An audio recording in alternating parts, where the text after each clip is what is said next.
Saya mencoba mengutip dari Injil Matius bab 7 ayat 7 sampai dengan 11. Yesus berkata, mintalah maka akan diberikan kepadamu. Carilah maka kamu akan mendapat. Ketuklah maka pintu akan dibukakan bagimu. Karena setiap orang yang meminta, menerima. Dan setiap orang yang mencari, mendapat. Dan setiap orang yang mengetuk, baginya pintu dibukakan. Adakah seorang daripadamu yang memberi batu kepada anaknya jika ia meminta roti? Atau memberi ular jika ia meminta ikan? Jadi jika kamu yang jahat tahu memberi pemberian yang baik kepada anak-anakmu, apalagi Bapamu yang di surga, ia akan memberikan yang baik kepada mereka yang meminta kepadanya. Jadi saudara-saudariku yang terkasih, teman-teman, ini adalah sebuah janji, promise dari Tuhan. Jadi kalau Tuhan menjanjikan, itu berarti apa? Janji Allah bukanlah omong kosong bagi manusia. Hanya seringnya orang selalu mengutip ini lalu mengatakan, Romo, saya sudah meminta, saya sudah mengetuk, saya sudah mencari, tetapi toh apa yang saya harapkan, apa yang saya minta kok tidak pernah terjadi seperti apa yang saya katakan, seperti apa yang saya inginkan. Jadi ingat, kitab suci bukanlah bahasa. Jadi bahasa kitab suci itu kan bukan semata-mata bahasa yang literer gitu ya, yang tertulis begitu. Bahasa kitab suci harus ditafsirkan. Maka kenapa para imam sekolah penafsiran kitab suci? Dan menafsirkan kitab suci tidak boleh sembarangan. Menafsirkan kitab suci harus tahu konteks di dalam Yesus waktu itu berbicara tentang apa. Ada apa kok Yesus sampai berbicara seperti itu? Dan sebagai orang Katolik, menafsirkan kitab suci harus juga selaras dengan ajaran gereja. Jadi tidak pernah boleh kita menafsirkan kitab suci selaras dengan keinginan saya gitu ya. Saya udah nempeleng orang, pak, lalu dia ingin membalas, ingat, kitab suci berkata, barang siapa ditampar pipi kananmu, harus beri pipi kirimu. Kasihin satu lagi gitu ya.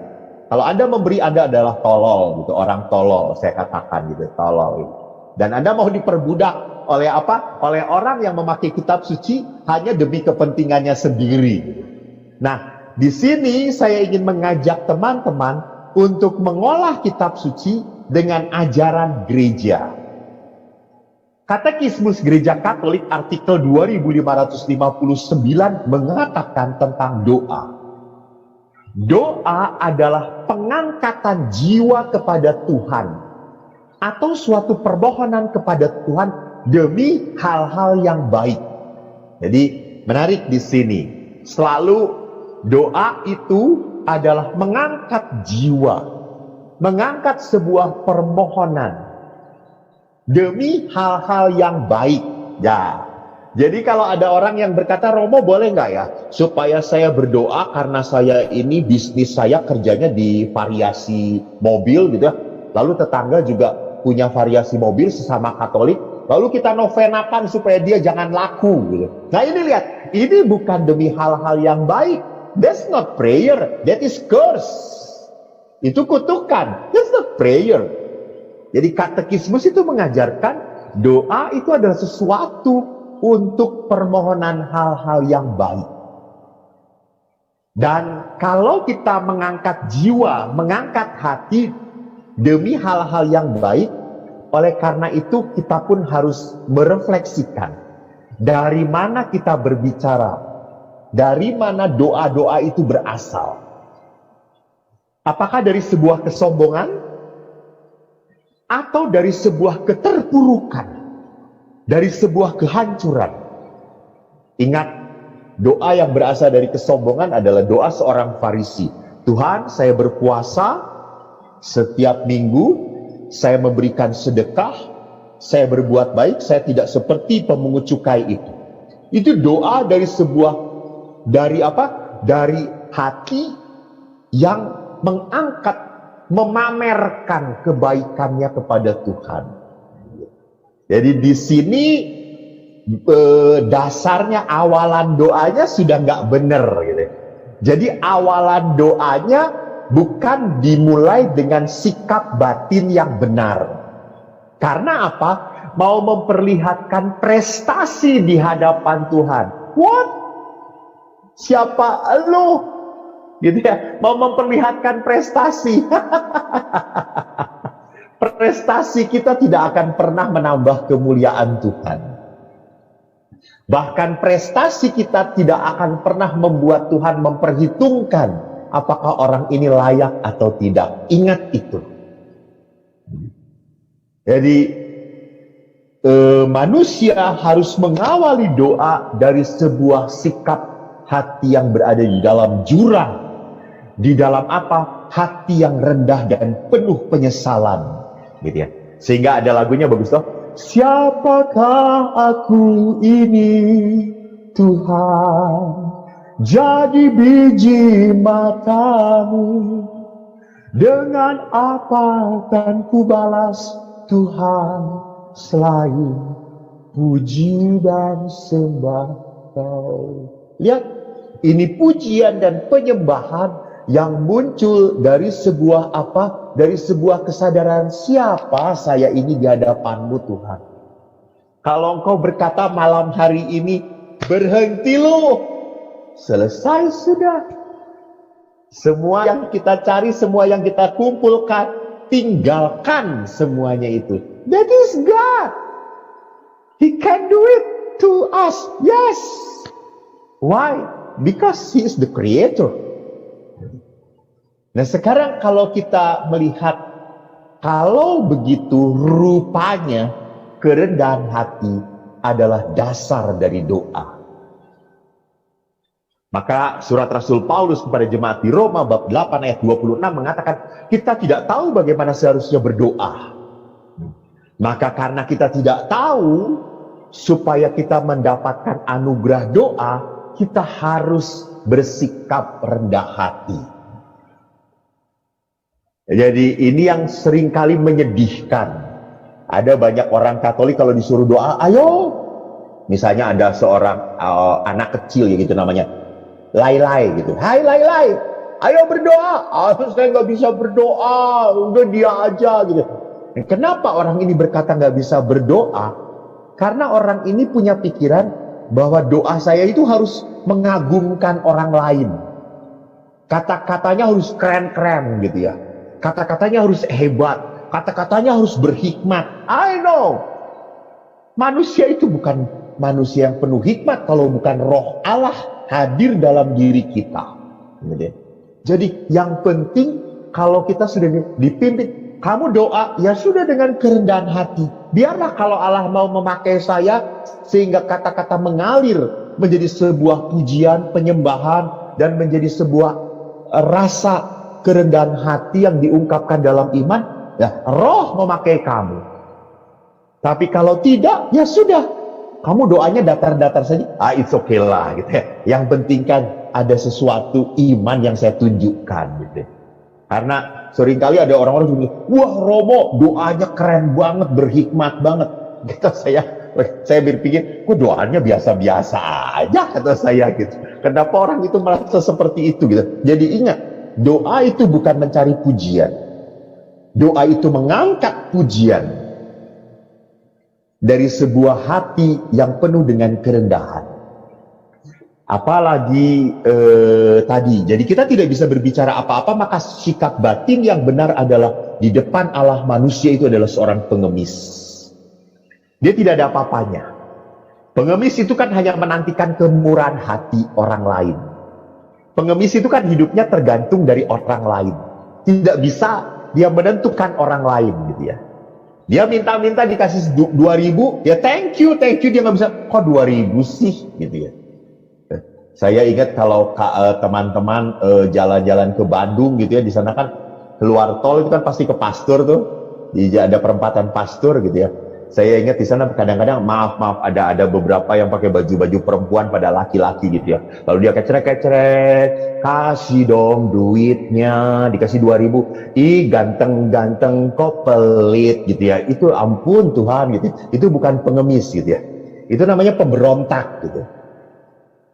Jadi kalau gereja mengajarkan manusia untuk berdoa dengan sikap pengemis, apapun yang Tuhan beri harus dalam membuat kita bersyukur.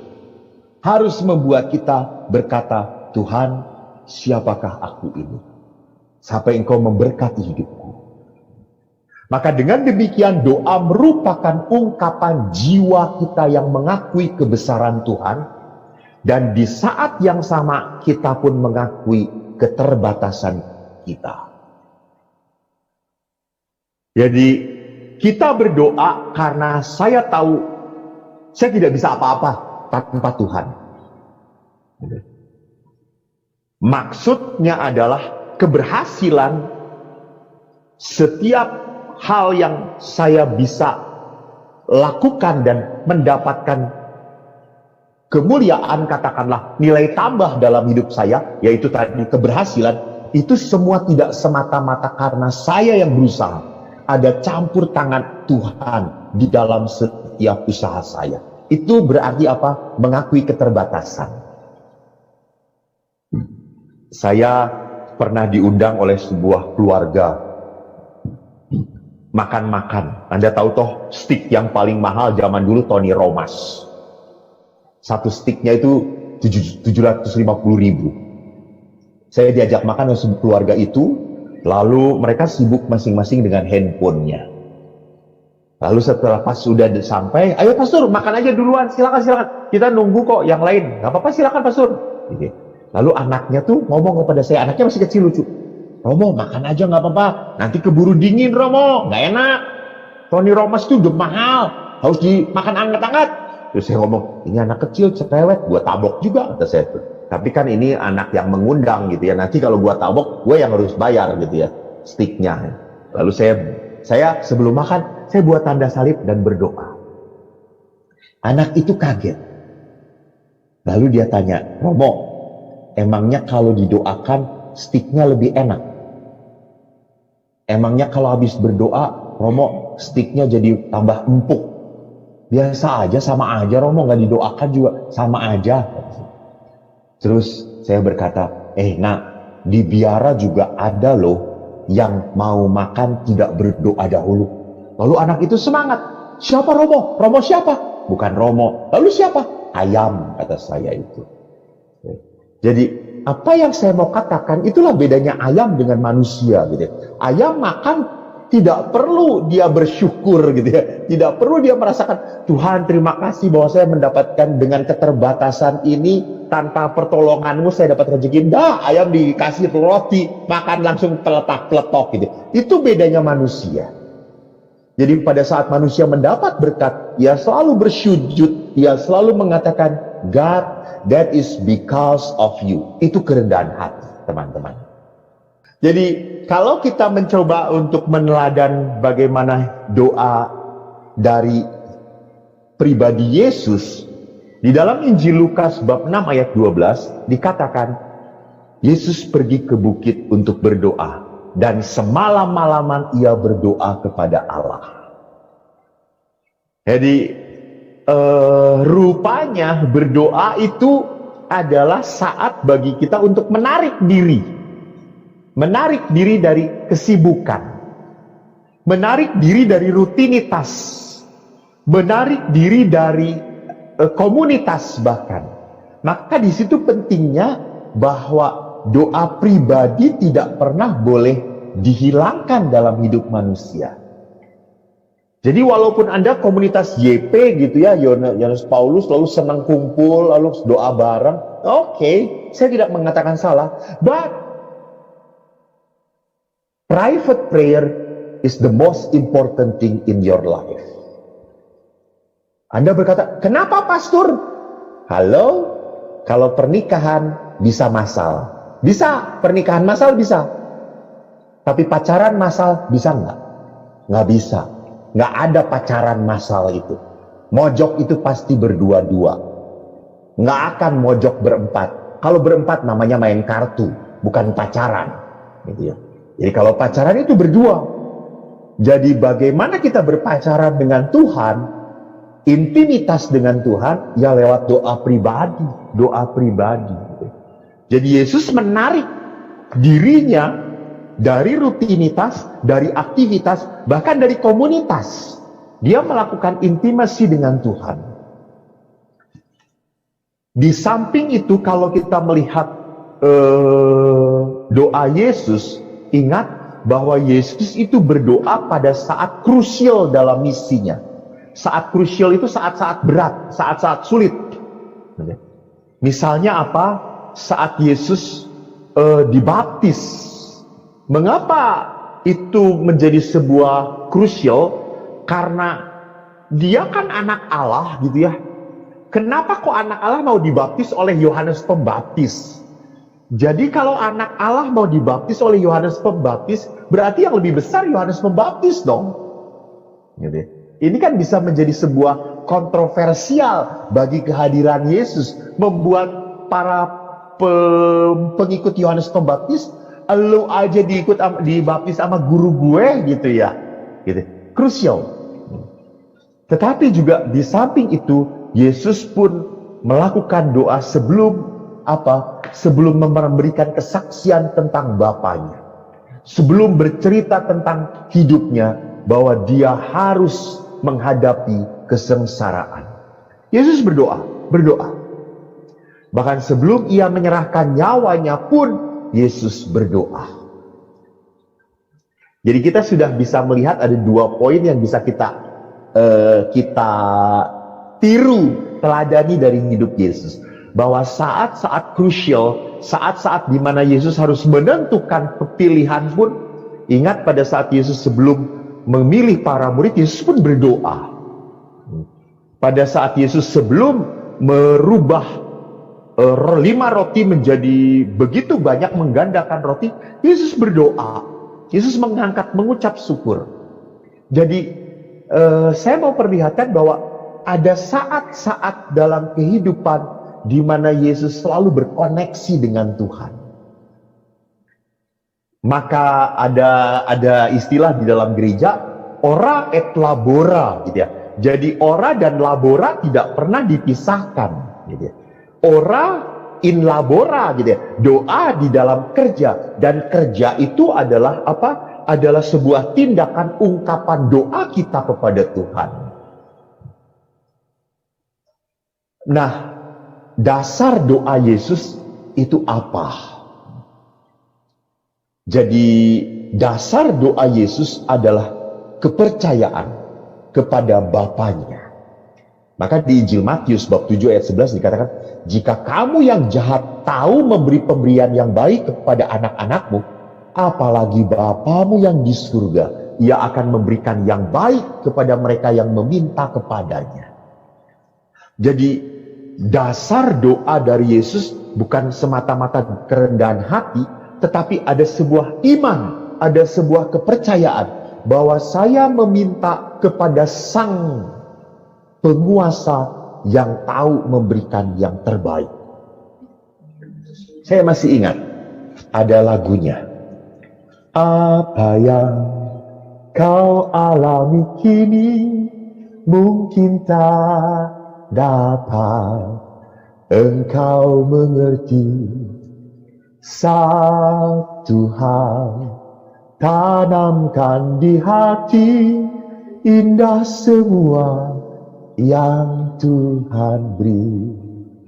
Lihat dikatakan berikutnya, Tuhanku tak akan memberi ular beracun pada yang minta roti.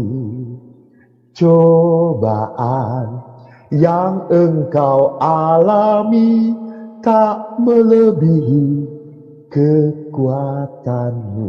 Ini. Jadi doa itu adalah apa? Adalah tindakan percaya kepada kebaikan Tuhan. Maka saya selalu berkata, kalau kamu tidak percaya, nggak perlu berdoa. Ngapain berdoa? lu bohong lu doa kamu gitu ya. Jadi ada yang berdoa itu sambil mengharapkan terjadi nggak ya, terjadi nggak ya, bisa nggak ya, bisa nggak ya. Kalau doa sudah dimulai dengan bisa nggak ya, mungkin nggak ya, jangan berdoa. Gitu ya. Anda sudah memulai doa dengan sebuah keraguan. Jadi doa itu adalah sebuah kepercayaan, iman. God, I believe that you will bless us. I believe that you will give what is the best for me according to you, not according to myself. Jadi di situ letak kepercayaan harus ada. Jadi bukan mungkin gak ya Tuhan berikan aku jodoh, mungkin gak ya, mungkin gak ya. Gitu. Ya akhirnya Tuhan juga lu ragu, apalagi gue kata Tuhan. Jadi kalau tindakan doa diawali didasari dengan keraguan, it's better you do not pray gitu ya. Jangan berdoa kalau begitu. Sia-sialah gitu kalau gitu. Nah, doa yang harus kita sadari, di dalam doa kita bukan berdoa untuk mengubah keputusan Tuhan. Kenapa? Karena Tuhan Maha tahu dan mau sempurna. Gitu ya. Kita jangan menjadi manusia yang sok tahu, lebih tahu daripada Tuhan. Enggak. Jadi doa itu apa? Doa itu adalah untuk mempersiapkan sikap hati kita untuk menerima apa yang kita minta. Jadi kalau memang itu sesuai dengan kehendak Allah dan kita akan menerimanya, hati kita sudah siap sedia dengan penuh rasa syukur. Atau doa pun mengubah sikap kita jika doa tidak sesuai dengan kehendak Tuhan. Lihat di sini. Jadi doa itu tujuannya pertama-tama menurut Santo Thomas Aquinas mempersiapkan hati untuk menerima hal yang sesuai dengan kehendak Allah. Atau mengubah sikap hati untuk menerima hal yang tidak sesuai dengan kehendak Tuhan. Saya mungkin pernah bercerita, tapi toh ini mengalami juga gitu ya, bahwa di dalam Ordo Salib Suci di mana saya berada, tinggal, kami memegang regula aturan hidup Santo Agustinus. Dan menurut Santo Agustinus, mati raga yang paling berat itu bukan puasa. Mati raga yang paling berat bukan pantang. Mati raga yang paling berat adalah apa? Hidup bersama. Itu paling berat. Betul. Entah hidup bersama dalam perkawinan, entah hidup bersama kami dalam komunitas. Anda aja hidup perkawinan dengan pasangan yang Anda pilih, pasti toh punya penderitaan. Kenapa ya Romo, dia dulu waktu pacaran, ya Tuhanku Yesus, dialah pahlawanku. Ya Tuhan, dia suruh nganter saya kemana-mana mau. Siap, hujan badai dia terjang Romo. Lah setelah 5-10 tahun, ya Tuhanku Yesus, dia pandai sekali manggil saya Gojek, manggilin saya GoFood, nggak pernah dia mau nganterin saya gitu ya. Jadi tidak ada pengorbanan. Lampu mati pun harus saya yang naik dan si bapaknya duduk di bawah. Ayo Mi, hati-hati Mi, terus Mi, di atas lagi. Hati-hati kalau jatuh. Ingat Mi, kalau jatuh nanti jangan-jangan dipanggil Tuhan. Gue sendirian gitu ya. Jadi lihat di sana bahwa hidup bersama adalah sesuatu yang tidak gampang. Kenapa tadi mungkin Diana sudah berkata, mengingatkan bahwa cenderungnya kita mengubah orang lain, Saya bertahun-tahun hidup dengan komunitas besar, 10-11 orang di Pratista. Dan 10-11 orang enak. Nggak cocok dengan satu, masih ada 10, 9 orang. Nggak cocok dengan 2, masih ada 8. Dicuekin sama 3 orang, masih ada 7. Nah sekarang saya tinggal dengan 3 orang. Dicuekin 2 orang, mati saya. Gitu ya.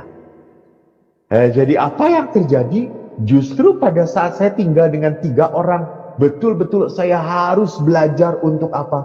Tuhan, saya dari dulu ingin supaya apa? Saya satu rumah dengan teman-teman yang cocok, yang pas dengan saya, Itu hampir doa saya. Dan syukur kepada Allah, saya selalu masuk komunitas dengan teman-teman yang tidak pas dengan saya. Jadi bukan hanya saya yang menderita, mungkin teman saya pun menderita karena kedatangan saya. Jadi pada saat itu saya akhirnya berdoa, Tuhan ubah hati saya supaya saya bisa hidup bersama mereka. Dan di saat saya mencoba untuk menikmati hidup bersama dengan mereka tanpa melakukan apapun, tanpa menuntut apapun, mereka pun enjoy dengan saya. That's the greatest thing in the community life gitu. Di saat saya bisa menikmati persaudaraan dengan teman-teman, dan teman-teman pun bisa menikmati persaudaraan dengan saya. Gitu. Jadi itulah doa tujuannya apa? Mengubah sikap hati kita. Jadi bukan semata-mata Tuhan harus mendengarkan doa saya di dalam apa? Di dalam permohonan kita. Jadi doa bukan untuk mengubah Tuhan. Justru Tuhan mengubah kita. Tuhan mengubah hati. Maka Santo Thomas Aquinas pernah berkata, dalam doa, akal budi dan keinginan hati harus bekerja sama untuk menerima dan mengalami kehadiran Tuhan. Menarik, Thomas Aquinas ini adalah seorang teolog besar di dalam gereja. Dia mengatakan bahwa doa itu adalah daya pikir dan daya hati. Dan daya pikir dan daya hati itu harus menyatu. Supaya apa? Supaya akhirnya menjadikan daya kehendak sungguh-sungguh. Jadi orang kalau daya pikir dan daya hatinya tidak menyatu, maka daya kehendak pun setengah-setengah, gitu ya. Jadi dia pikir nggak mungkin lah, gitu ya. Tapi hatinya ingin, gitu. Tapi dia di pemikirannya ada keraguan. Maka daya kehendak pun tidak akan menjadi full, setengah-setengah, suam-suam kuku, gitu ya. Jadi kehadiran Tuhan harus diterima dengan 2 daya kehidupan kita, pikir dan hati kita. Dan Santa Teresa mengatakan, jika hati kita jauh dari Tuhan, maka kata-kata dalam doa kita pun menjadi percuma. Itu tadi yang saya katakan. Kalau engkau berdoa tanpa punya iman, it's better not to pray. Nah, itu menjadi sebuah kebohongan, kata-kata kosong, kehampaan. Tidak ada unsur relasional di dalam doa. Seperti saya ingat di biara kami di Pratista itu ada burung beo, gitu ya. Burung beo itu kalau pagi-pagi, kalau kita datang selalu berkata, selamat pagi, gitu ya. Lalu kita tanya, hai beo, selamat pagi, gitu ya. Lalu saya ngomong, beo bego.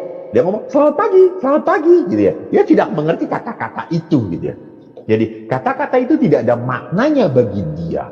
Jadi seperti itu. Jangan-jangan kalau doa kita tanpa iman, tanpa hati, seperti seekor burung beo yang berkicau. Dan Katekismus Gereja Katolik artikel 2562 berkata, hanya berpikir tentang Tuhan tidak cukup. Kita juga harus memberikan hati kepada Tuhan di dalam doa. Ini yang tadi menegaskan apa yang dikatakan oleh Thomas Aquinas. Jadi hati dengan pikiran harus sinkron di dalam doa.